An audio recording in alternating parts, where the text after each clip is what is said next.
वेळ गेला तरी चालेल, एक्स वाय आणि हा झेड. सो इथे तो पॉईंट आहे असं कन्सिडर करा. Point A 1,2,3. इथे काय असेल 0 0 0. Origin O 0 0. हा पॉईंट ए. तर मग हा ओ ए व्हेक्टर, हा ओ ए व्हेक्टर, ओ ए व्हेक्टर जसं आपण ए बी व्हेक्टर लिहितो तसंच ए बी, ए कडून बी कडे. इथे ओ ए व्हेक्टर ओ कडून ए कडे, कुठून कुठे, ओ कडून ए कडे, ओ ए डायरेक्शन पहा. हा वेक्टर आपण फाइंड करू शकतो. So position vector of this point, position vector of this point काय असतो, ओ ए इज इक्वल टू आर. या लँग्वेज मध्ये हे जनरल केस आहे. ही केस आपण स्पेसिफिक मध्ये कन्वर्ट केली. हा जनरल पॉइंट कन्सिडर केला. आता तो पॉइंट त्यांनी दिला आहे 1 2 3. बाकी काहीच चेंज केलं नाही मी याच्यामध्ये. जसं आहे position vector, this is a concept of position vector. Position कुठे आहे तो पार्टिकल शोधा, त्याला आपण म्हणतो position vector. X Y Z coordinate origin पासून हे म्हणजे दिस पोझिशन व्हेक्टर. हा इथून इथे आहे 10 किलोमीटर 20 किलोमीटर माहित नाही. So this is the small concept of position vector. याच कन्सेप्टचा यूज करून आपण ओ ए व्हेक्टर अगोदर फाइंड करणार. सो ओ ए व्हेक्टर काय असेल पहा. व्हेक्टर ओ ए 1 - 0 x Y Z, x Y Z. 1 - 0 काय असेल 1. सो त्याच्यासोबत असेल एक्स सोबत आय. 1 लिहिण्याची गरज नाही. आता दुसरा पहा 2 - 0, 2 - 0, 1 - 0 1. आता y कोऑर्डिनेट पहा 2 - 0, 2 - 0 2. z कोऑर्डिनेट पहा 3 - 0, 3 - 0 3. तर हा x y z. So x सोबत कोण असतो आय. सो 1 लिहिण्याची गरज नसते. सो आय कॅप प्लस, इथे मायनस साईन आला तर इथे मायनस द्या. इथे प्रत्येकाचा साईन पॉझिटिव्ह आला आहे सो इथे पॉझिटिव्ह असेल. सो 2 कुठे आहे y axis, so j cap. 3 कुठे आहे z axis, so 3 k cap. This is vector O A, also called as position vector of point A. या पॉइंटचा पोझिशन व्हेक्टर, एक पोझिशन व्हेक्टर आपल्याला भेटला. आता आपण असाच इथे हा दुसरा पॉइंट कन्सिडर करू 2 3 5. तर पहा this is Y axis, this is X axis, this is Z axis. आता इथे पॉइंट आहे बी 2 3 5. म्हणजेच बी पॉइंट कसं एक्स वाय झेड असं असतं ते. तर हा काय असेल ओ 0 0 0. हे पण काय असतं ओ एक्स वाय झेड. मग हा व्हेक्टर ओ बी, ओ पासून सुरू होत आहे बी ला संपत आहे म्हणून ओ बी. आणि दिस डायरेक्शन व्हेक्टर ओ बी, यालाच आपण जनरल केस मध्ये म्हणलं आहे vector R, which is position vector of point B. Position vector of point B. So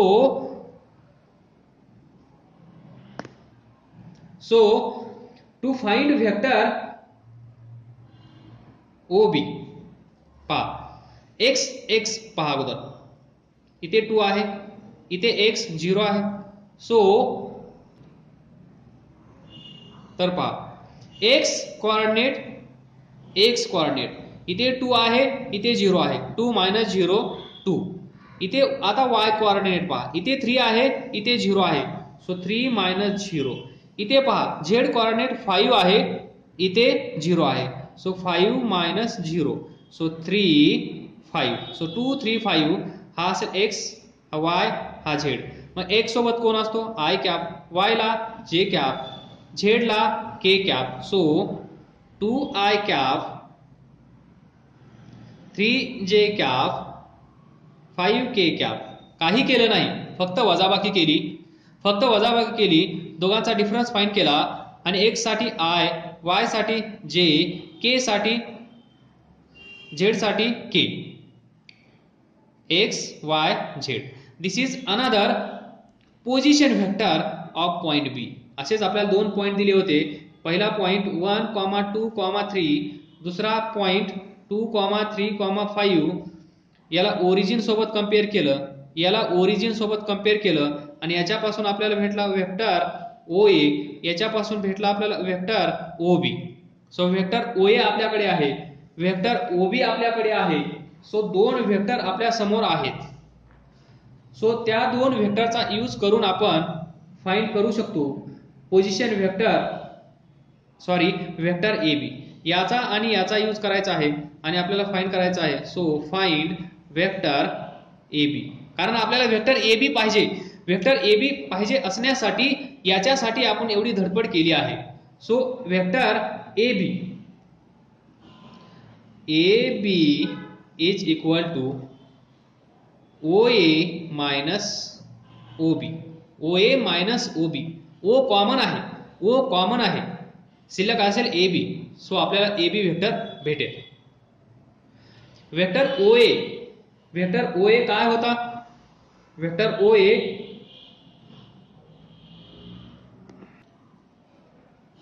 तर पहा, vector OA i cap plus 2j plus 3k minus bracket put करा minus vector OB काय आहे? 2i plus 3j plus 5k cap. तर आता ही simple subtraction करायची आहे. i cap मधून हा i कॅप मायनस करा. So very sorry, it should be final minus initial. So vector OB minus vector OA. This is wrong. इथे plus येईल, मग इथे मायनस येईल. So 2i minus 1, 2i cap मधून i कॅप मायनस झाला, i cap. 3j मधून 2j गेला तर j कॅप. 3 मधून 2 गेले 1, 5 मधून 3 गेले so 2k. This is vector AB. Final minus initial असतं, हे लक्षात ठेवा. So vector OB minus vector OA. तर वेक्टर AB आपल्याला भेटला आहे i cap plus j cap plus 2k cap. आता याचं मॅग्निट्यूड फाइंड करा, कारण आपल्याला काय करायचं आहे? युनिट वेक्टर फाइंड करायचा आहे. युनिट वेक्टरचा फॉर्म्युला काय आहे? याचा unit vector in the direction of this vector. या डायरेक्शन मध्ये असणारा, या वेक्टरच्या डायरेक्शन मध्ये असणारा unit vector AB. Vector AB, या वेक्टर AB चं मॅग्निट्यूड. सो वेक्टर AB काय आहे? i cap j cap 2k cap. या वेक्टरचं मॅग्निट्यूड आपण कसं फाइंड करतो? याचा कोएफिशिएंट काय नसतो म्हणजे 1 चा स्क्वेअर. j कॅपचा कोएफिशिएंट काय नसतो म्हणजे 1 चा स्क्वेअर. k कॅपचा कोएफिशिएंट 2 आहे, सो त्याचा square 4. So i cap j cap 2k cap 4 plus 1 6. So root 6. So this is the unit vector. So A B cap is equal to I plus J plus 2k cap divided by root 6. This is the unit vector along or in the direction of vector AB. This is the unit vector along or in the direction of vector AB. This is the answer of this question. पुढचा question, if vectors, हे हा एक vector आहे, हा एक vector आहे, are perpendicular to each other, हे दोन वेक्टर एकमेकांना परपेंडिक्युलर आहेत असं त्यांचं म्हणणं आहे. आणि मग विचारतात find the value of this lambda. So to find this value of lambda, to find lambda is equal to question mark. तर आपल्याला काय दिलं आहे, त्यांनी एक वेक्टर दिला आहे, vector A is equal to 3i cap plus j cap minus 2k cap. दूसरा वेक्टर दिला आहे i cap plus lambda j cap minus 3k cap. हे दोन वेक्टर त्यांनी दिले आहे आणि सांगितलं आहे हे दोन वेक्टर एकमेकांना परपेंडिक्युलर आहेत. आहे ना मजा? तर काय आहे मजा? तर पहा, हे दोन वेक्टर एकमेकांना परपेंडिक्युलर आहेत असं जेव्हा तुम्हाला सांगितलं जातं तेव्हा तुम्हाला आठवलं पाहिजे परपेंडिक्युलर म्हणजेच काय झालं. समजा हा वेक्टर ए असेल, वेक्टर बी कसा असला पाहिजे, असा वेक्टर बी. सो दोन वेक्टर, हे विसरून जा, हे विसरून जा, असा एक वेक्टर, असा एक वेक्टर, हे दोन वेक्टर एकमेकांना परपेंडिक्युलर टू इच अदर म्हणल्यानंतर या दोन वेक्टर मधला अँगल किती असला पाहिजे, 90 degree. So angle between two vector that is theta is equal to किती झाला, 90 डिग्री. हे दिलेलं आहे. पण सांगितलं असं, व्यवस्थित लक्ष द्या, दोन वेक्टर दिले आणि सांगितलं हे दोन वेक्टर एकमेकांना परपेंडिक्युलर आहे. मग तिथून तुम्हाला कळलं पाहिजे की दोन वेक्टर मधला अँगल त्यांनी दिला आहे विच इज 90. बरोबर. त्यानंतर जेव्हा दोन वेक्टर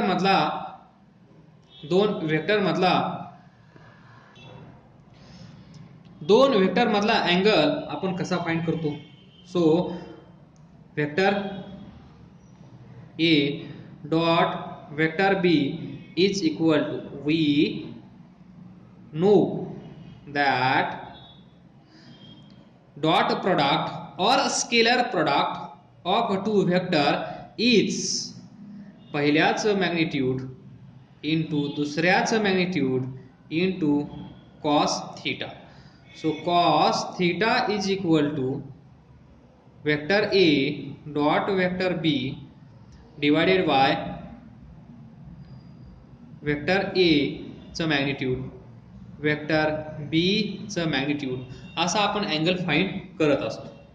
पण तुम्हाला माहित आहे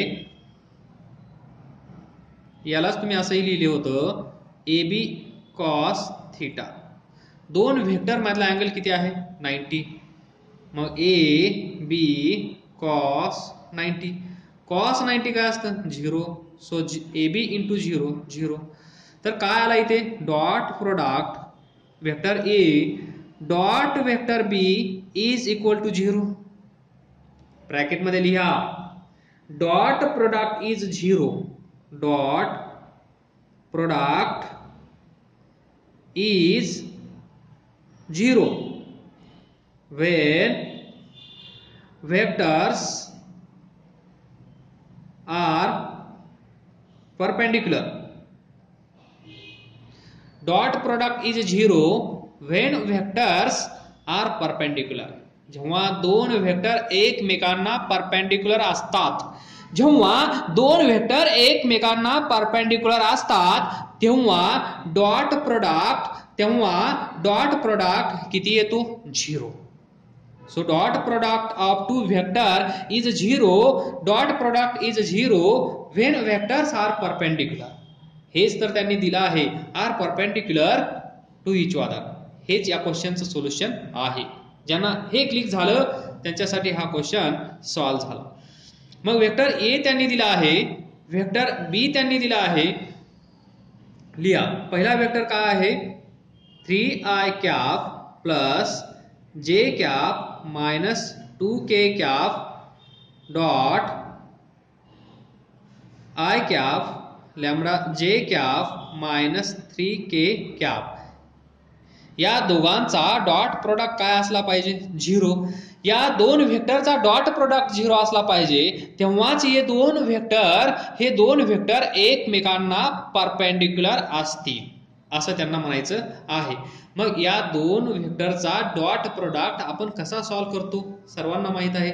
आय चा आय सोबत, जे चा जे सोबत, के चा के सोबत, कारण i dot i j dot j k dot k is equal to 1 आणि i dot j dot k dot i is equal to 0. म्हणजे यांचा डॉट प्रोडक्ट घेत असताना फक्त आणि फक्त हाच घ्यायचा, दुसरा घेण्याची गरज नाही, कारण तो 0 होऊन जातो. सो आयचा आय सोबत डॉट प्रोडक्ट किती येईल, 3 इंटू 1 3. आय डॉट आय 1 लिहिण्याची गरज नाही. सो प्लस जेचा जे सोबत, जेचा कोएफिशियंट इथे 1 आहे, जेचा कोएफिशियंट इथे लॅम्बडा आहे. सो 1 इंटू लॅम्बडा जे डॉट जे 1.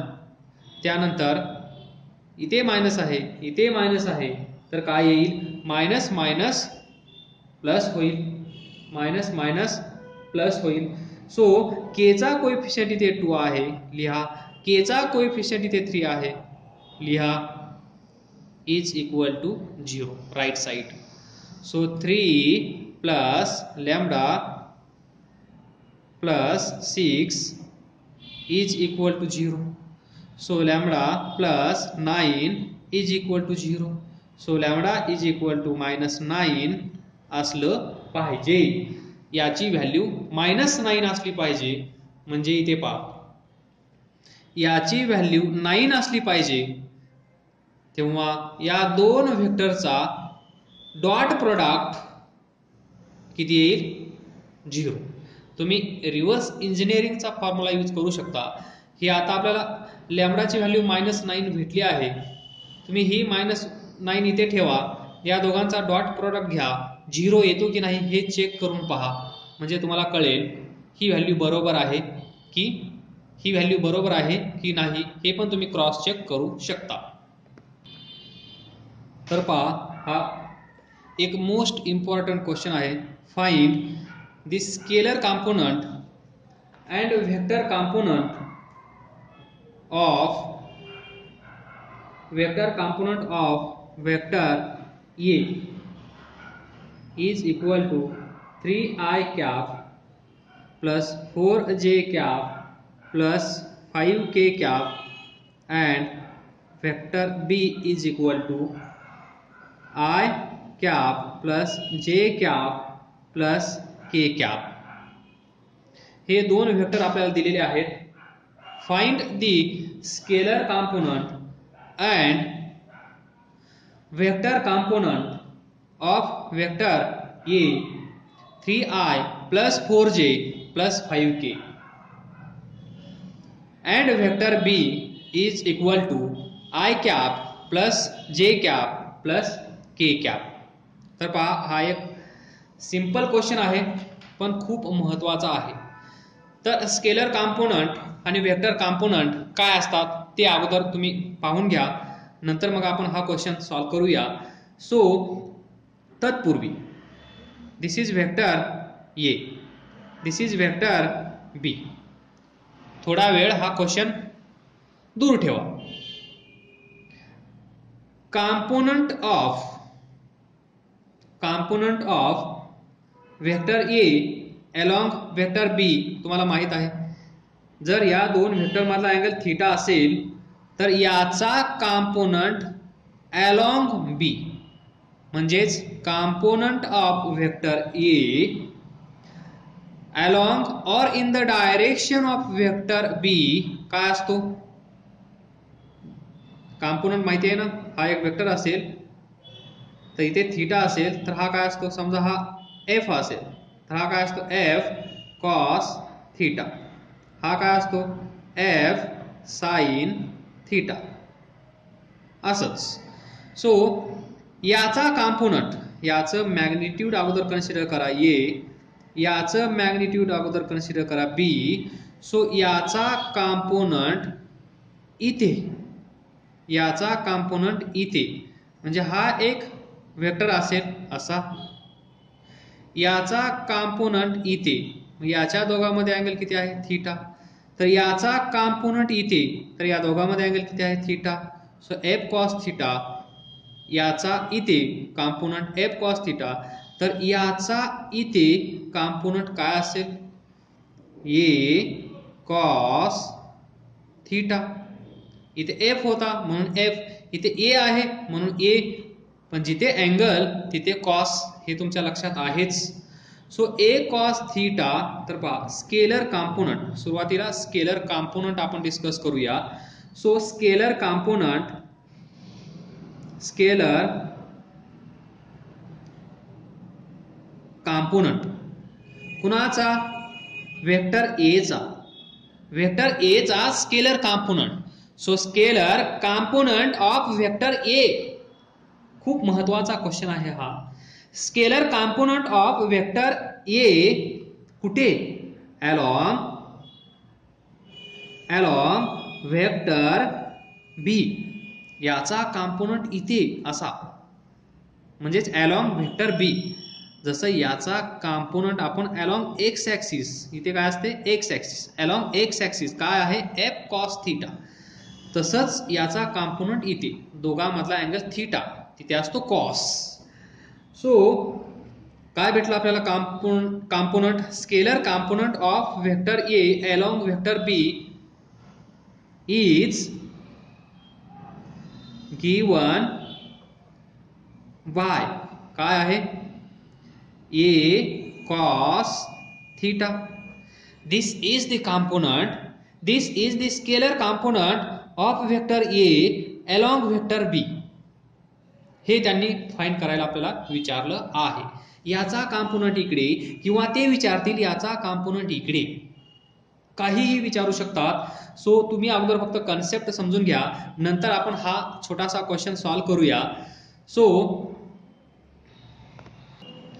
तर पहा छोटंसं डेरिव्हेशन, ए कॉस थीटाला आपण असं लिहू शकतो, ए कॉस थीटाला आपण असं लिहू शकतो वेक्टर एचं मॅग्निट्यूड. पण वेक्टर एचं मॅग्निट्यूड काय आहे ए, याचं मॅग्निट्यूड हे आहे ए, मग त्याला आपण असंही लिहू शकतो, लिहिला cos theta as it is. त्यानंतर इथे ॲडजस्टमेंट करा. कॉस थीटा तुम्हाला माहित आहे, दोन वेक्टरचा डॉट प्रोडक्ट घ्या, vector A dot vector B is equal to vector एचं मॅग्निट्यूड इनटू वेक्टर बीचं मॅग्निट्यूड, दोघांमधला angle cos theta.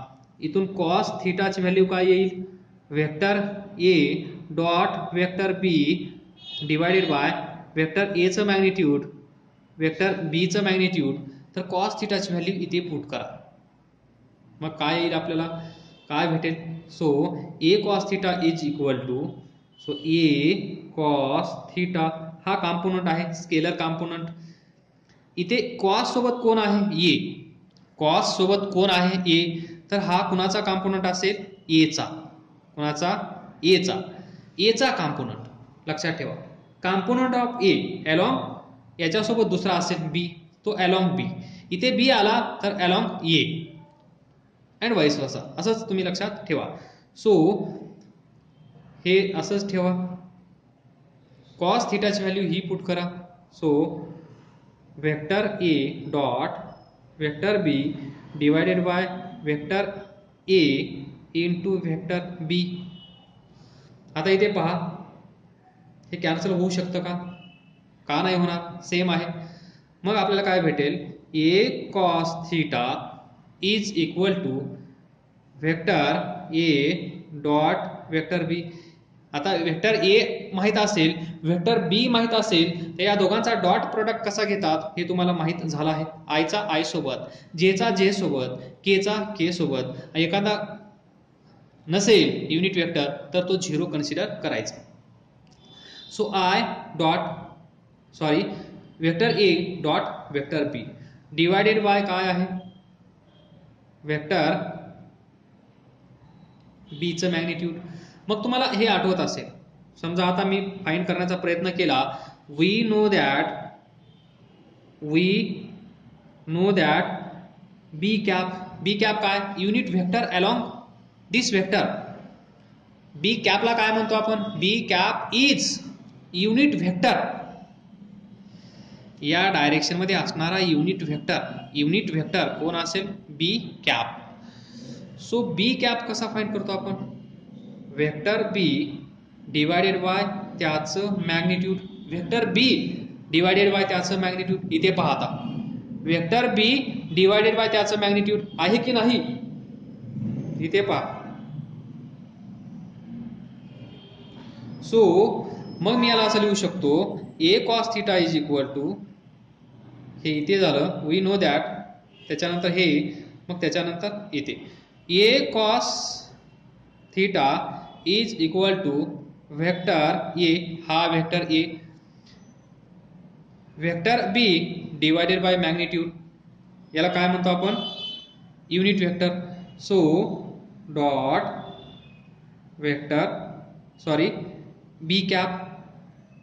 So this is the scalar component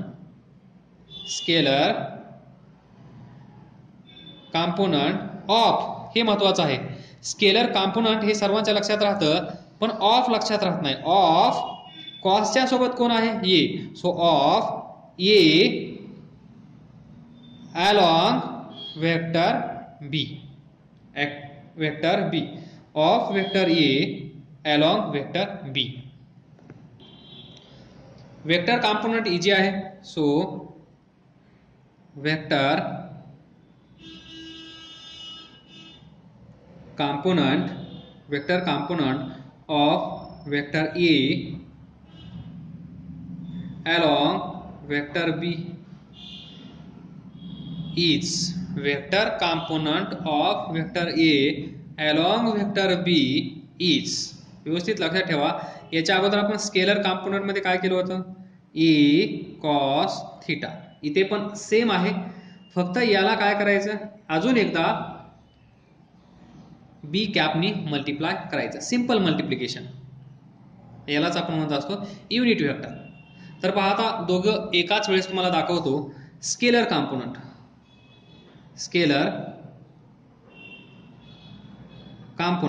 आणि ते लिहा vector component.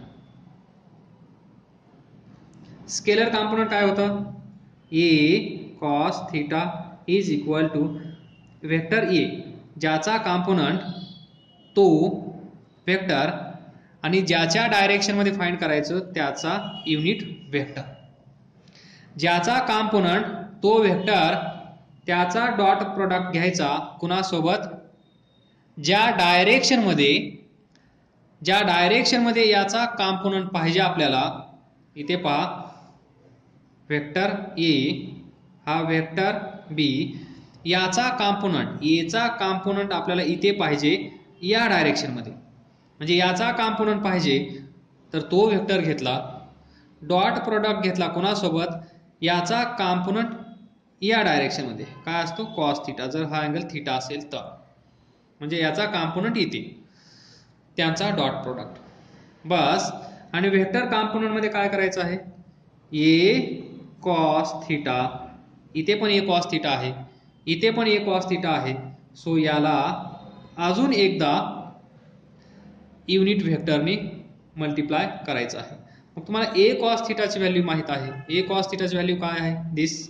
So vector A dot B cap into B cap, बस. म्हणजे तुम्ही scalar component find केला की अजून एकदा हे सिंपल मल्टिप्लिकेशन करायचं आहे, युनिट व्हेक्टर इथे ठेवायचं आहे, मग आपल्याला भेटेल वेक्टर कॉम्पोनंट. तर इथे तुम्हाला भेटेल स्केलर आणि इथे तुम्हाला भेटेल वेक्टर. घाबरून जाऊ नका, इथे स्केलर भेटेल आणि इथे वेक्टर भेटेल. स्केलर म्हणजे काय, वेक्टर म्हणजे काय, हा क्वेश्चन सॉल्व्ह केल्यानंतर तुम्हाला कळेल. वेक्टर तुम्हाला माहिती आहे ना, 3i + 4j + 5k याला आपण वेक्टर म्हणतो आणि याला स्केलर म्हणतो. 3 भेटलं म्हणजे स्केलर आणि असं भेटलं म्हणजे वेक्टर. सो आपण हा क्वेश्चन छोटासा सॉल्व्ह करण्याचा प्रयत्न करूया. क्वेश्चन अगदी स्मॉल आहे किंवा तुम्हीही सॉल्व्ह करू शकता. Find the scalar component and vector component of vector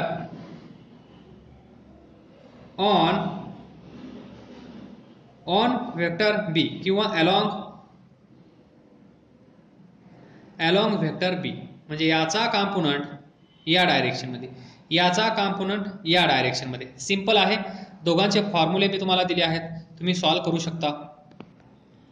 तर पहा, अगोदर आपण स्केलर कॉम्पोनंट फाइंड करण्याचा प्रयत्न करूया. स्केलर कॉम्पोनंट काय आहे, ज्याचा कॉम्पोनंट घ्यायचा आहे तो अगोदर ज्याच्या डायरेक्शनमध्ये घ्यायचा आहे त्याचा युनिट वेक्टर, त्या डायरेक्शनमध्ये युनिट वेक्टर.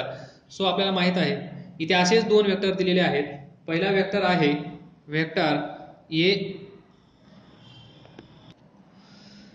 पुढच्या लेक्चरमध्ये आपण डिस्कस करूया. अभ्यास करत राहा, पुढे जात राहा, नोटबुक मेंटेन करा.